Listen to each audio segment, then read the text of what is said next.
Ayúdame, por favor, mi vida corre peligro. Por favor, ayúdame.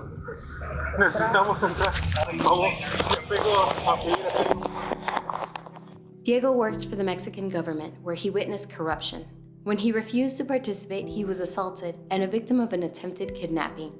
Facing threats by his government colleagues and members of organized crime, Diego and his wife had to flee. Nowhere in Mexico was safe anymore. Oficial, soy mexicano y ocupo la ayuda. De favor, me apego a pedir asilo político en las leyes de Estados Unidos. Por favor. When Diego first reached the US border, he thought he'd be able to seek asylum. Diego didn't know the government was using a new smartphone app called CBP One to schedule appointments for asylum, and they were turning people away if they showed up at the border without one. To be clear, under US law, people have a right to ask for protection, whether they have an appointment or not. Still, border officers turned Diego away. Diego and his wife were then forced to go into hiding in Tijuana. They tried to book an appointment, but CBP One required them to list a mailing address in the US. They'd just fled their home. They didn't have a new address yet. So Diego sought help from the organization Al Otro Lado, which got them food and shelter. Then an attorney accompanied Diego and his wife to the border and told the US officer everything they had been through. But the officer didn't want to hear Diego's story.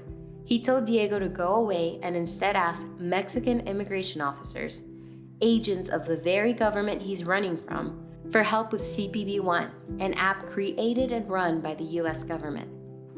So you speak to the Mexican immigration official? He's a Mexican citizen. He can't speak with a Mexican immigration official. Oficial, That's what they're there for.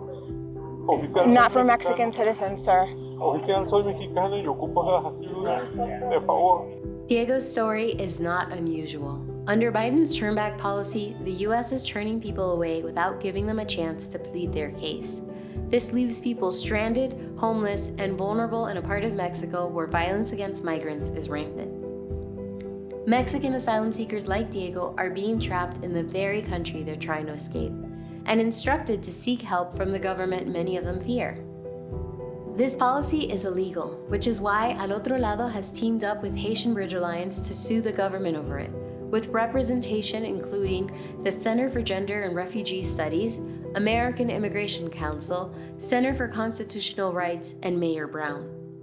We're asking the courts to step in and force the government to follow its own policies, which means providing every person seeking safety a fair chance. Attorneys will argue the case in California this week. But folks like Diego need our support now. Volunteer and donate to Al Otro Lado.